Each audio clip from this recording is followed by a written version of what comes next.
With just about the same amount of businesses being formed and dissolved every year, you need to make sure that you're on the winning side. In this podcast, we interview market leaders from global businesses that share their knowledge so that you get on the right path to success. This is the Black Box Business Podcast, and I am your host, Pádraig Canavan.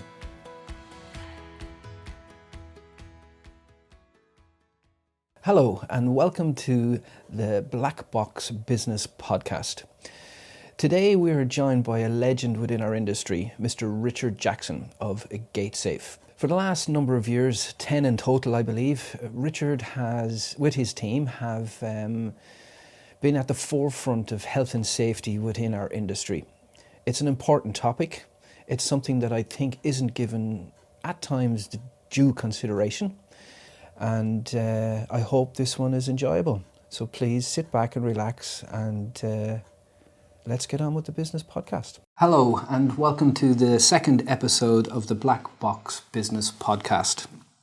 I am joined this morning by a very special guest, a man who has a long history within the access control industry, the chairman of GateSafe, Mr. Richard Jackson. Good morning. Thank you very much for your time. It's appreciated. Do you mind please telling our listeners how you found your way into the access control industry? I started in Jackson's Fencing over 40 years ago, and we were selling timber fencing and steel fencing. And it became apparent that the security fencing needed gates and access control. So it was something that our customers led us into. Back in the 80s, we were very green. We didn't sort of really understand it. It was a fairly steep learning curve. But as time went on, we developed the expertise and, we're doing a fairly good job, I think, at the time. And what do you define as gate safety? And why is it so important to you? Basically, if you look at a gate, in my view, there is no way that anyone should be injured by it or even worse. And that includes the automation, the structure of the gate, the foundations, everything to do with it. And all of that is part of what we're trying to improve in the industry. And do you feel that there is enough awareness of gate safety in our industry currently? No, simply put. You've got a variety of people playing in the industry. You've got the people at the top of the tree, the large organisations. They're probably not doing a bad job. I wouldn't say they're doing the best job, but they're not doing a bad job, certainly. You've then got people at the middle range, a few employees doing it, and they are sadly lacking in a number of areas. And then you've got what we call the accidental installers, people that are asked by their employer, can you just? And they go into an electrical wholesalers and buy a kit of bits and think they know what they're doing. That's from the automation point of view, and then you've got the actual manufacturer of the gates themselves. Gates really should have 3 hinges on them. It's standard for a domestic door. Why isn't it standard for a gate? And as yet, virtually no manufacturers do this. And similarly with the hinges, they could be fitted in such a way that they don't create trap points and eliminating one of the major risks around swing gates. Okay, thank you for that. And you touched on manufacturers. Do you feel that they should have a much greater role in this? And should they be doing a lot more? Obviously, if you're installing an automatic gate, you are taking responsibility for the whole installation, so the automation, the intercom, the gate, etc. But the manufacturer of the gates, in some cases, are fairly big organisations, and they could be helping the installer get it right without having to retrofit safety devices around hinges, all that sort of thing. And do you believe that the industry should be regulated? And is it as in other jurisdictions, specifically coming to mind is Ireland, where we have the PSA, which would be the Public Security Authority? The obvious answer is yes, but it's something we've been lobbying government for a number of years, and there seems to be little or no appetite for any new regulations at the moment. I also question whether it will get around the issue of the accidental installer. All the wild kits are being sold by the automation companies. They can fall into the hands of someone that doesn't really know what they're doing, doesn't understand what's associated with a gate, And until that stopped, I think we're still at risk of having accidents and fatalities. So you would like to see some registered fitters who would be the ones that would purchase these kits rather than, for want of a better word, DIYers that purchase equipment on the internet. Yeah, I liken it to buying shotgun cartridges. If you go to buy a shotgun cartridge, you have to have a firearms licence to prove that you're safe to use them. And I think the same really applies with automation kits. They shouldn't just be sold to any Joe public. Because, they clearly can't understand all of the issues around a gate. It's taken us 20 odd years to learn them. You're not going to pick it up in 5 minutes from a set of instructions from a installation manual. I agree. I agree. And I know that as a result of your expertise, you've been called upon to give guidance in certain scenarios. Could you please tell our listeners a little bit more about that experience and what type of questions have been put to you?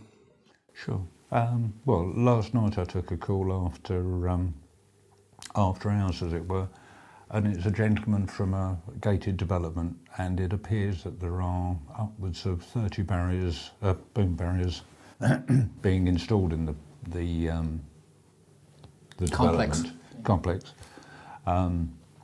And he is concerned they don't appear to have safety.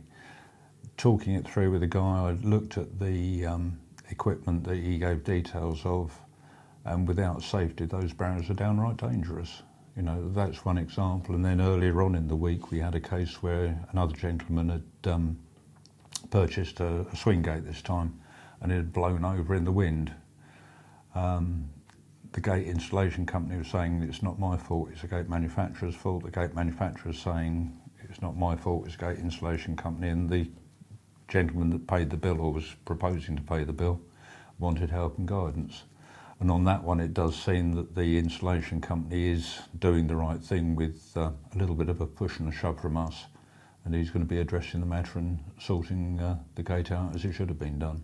And ultimately, where does the liability lie with gate installers? Is it the last screwdriver that touched it, or is it the original installer, or is it amalgamation of all? Where's the precedent in all of this? It depends. If you take a new installation, something under 12 months old, it will be with the installer. He's responsible for the machine. That's the gate, the automation equipment, the access control. If you go beyond 12 months, it would be the maintenance company, if there is one involved, or if it's a factory that they're doing their own maintenance on, it will be that organisation that would be responsible. As the go-to expert within the gate safety industry, and I know you're a modest man, but you have to stand on that platform. I know somebody has to. Can the end customer waive the liability?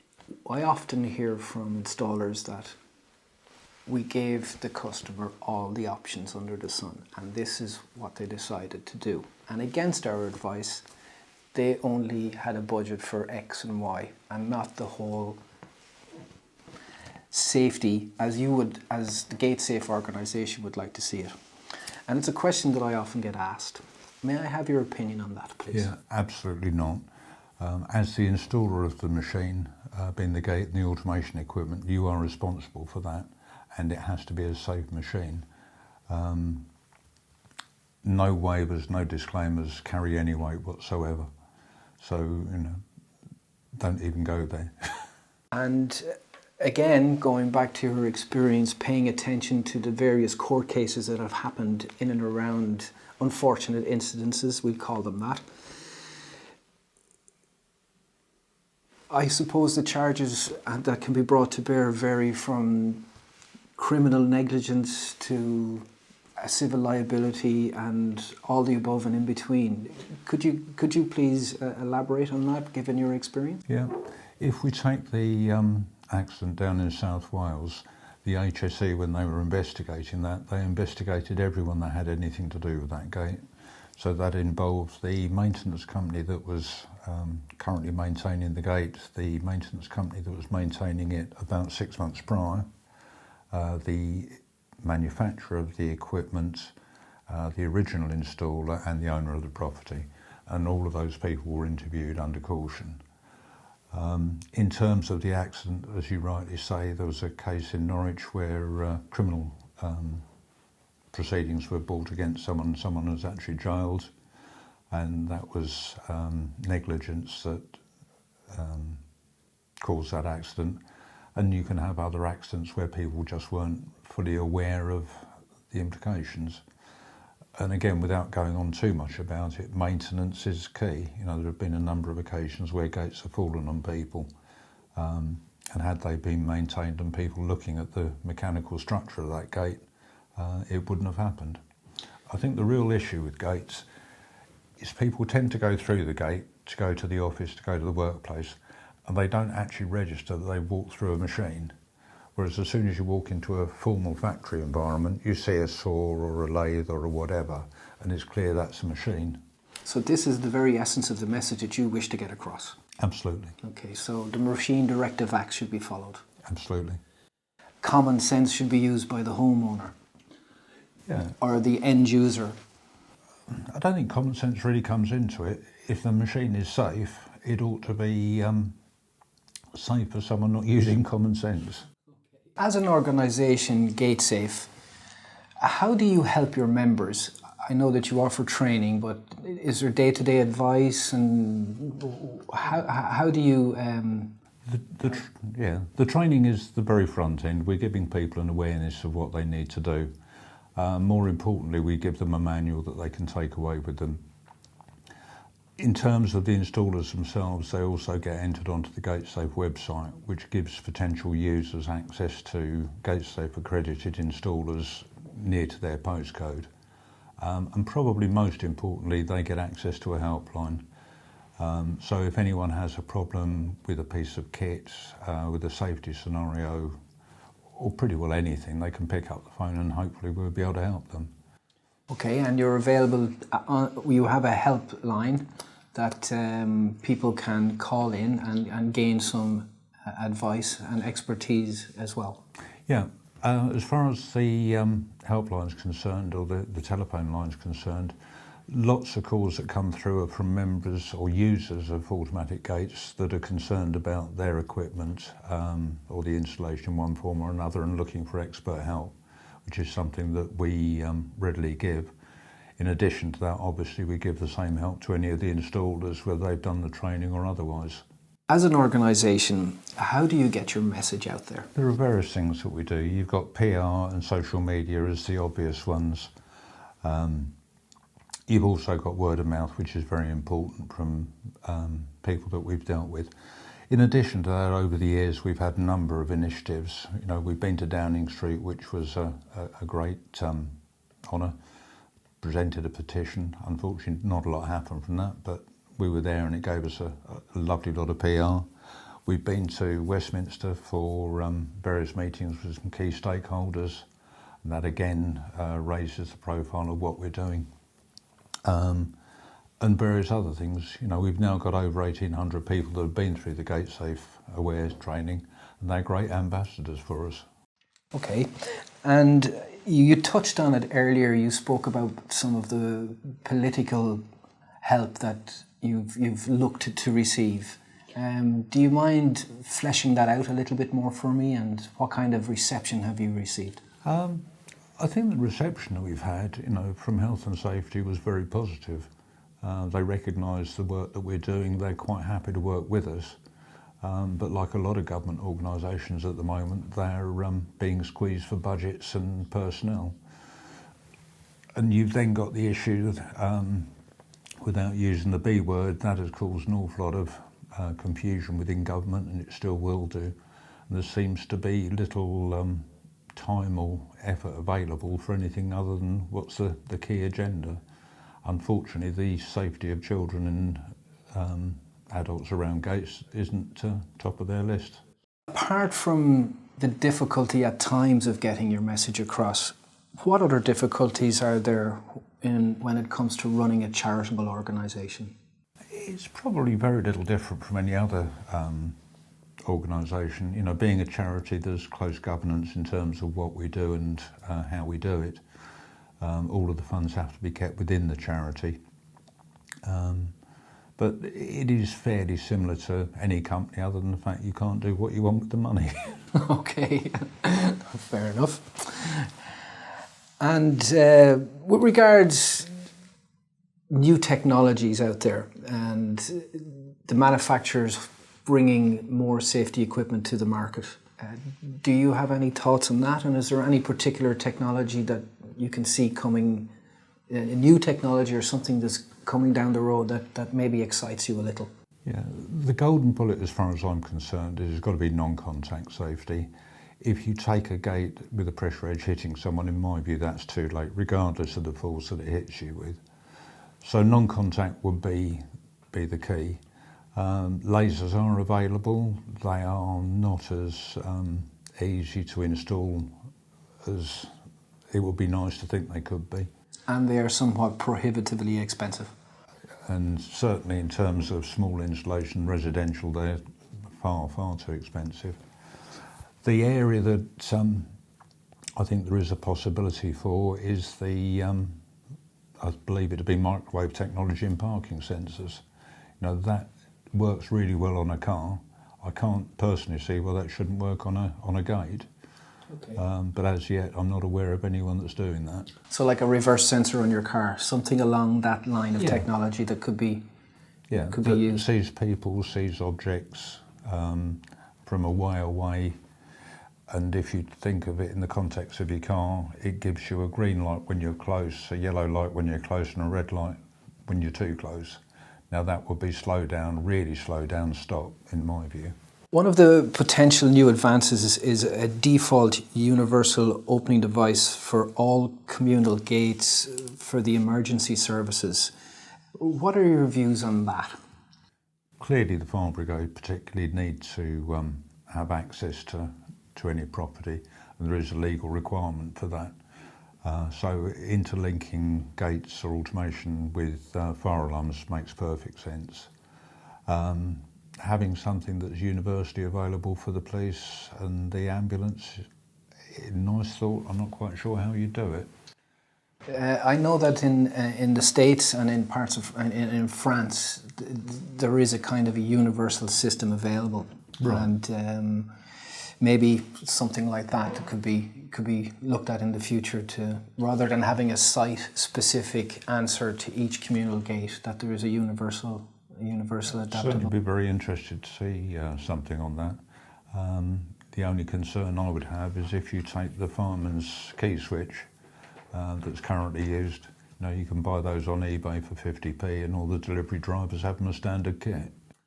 Yes, but may it get back to the point that gates are predominantly a convenience product as opposed to Fort Knox? I would argue with you on that. I think it's a 50-50. Okay. Automatic gates clearly improve the security around a property. Now, whether that's a byproduct of wanting to keep your kids safe or your dogs safe, I don't think there's any doubt they do keep you secure. And equally, some people do want the security, and that's why they would have a gate or automation on a gate. And having celebrated 10 years of growth with GateSafe, where do you see the organisation in the next 10 years? I think this comes back to some of the things we've touched on earlier. In an ideal world, we would like every gate that was installed and maintained to be done by a GateSafe installer as a mandatory requirement. And that's something we'll be striving for. You know, in the last 10 years, we have had a number of successes working with key opinion formers and the like, and that's something we'll be building on. But you know, that has got to be the end game, to make sure that gates are installed and importantly maintained, because that's where a number of the accidents have happened, poor maintenance. And do you have any advice for any young entrepreneurs who wish to start their own company or a charitable organisation? Have a passion. If you don't have a passion for what you're doing, you won't succeed. You know, at GateSafe we do have a passion for keeping people safe, and it's as simple as that. It's not a 9-to-5 job. It's a job that's helping protect children and unfortunate people that come into contact with, you know, unsafe gates in whatever form that takes. And finally, how do people get in touch with GateSafe? You can look up the website, which is gate-safe.org, or you can call us on 01303 840 117, or email info@gate-safe.org. And we will also put up a link on our description with today's interview. Thank you very much for your time, and much appreciated, and a pleasure to meet you, Mr. Richard Jackson. That's a pleasure. Thank you. Thank you. Okay, thank you very much for that. I am your host, as always, Pádraig Canavan, and I definitely found that very intriguing. It was great to talk to Richard, and I thank him for his time. And, to anybody that is in the gate automation industry or access control industry, you could do a lot worse than sign up and avail of the training that GateSafe offers. And just a reminder that this podcast is sponsored by Black Box Security Solutions, a leader in supplying access control equipment in Ireland and the UK. And for further information, please log on to blackboxsecuritysolutions.co.uk. And if you like what you heard, please subscribe and like. Thank you very much for your time, and we look forward to our very next episode.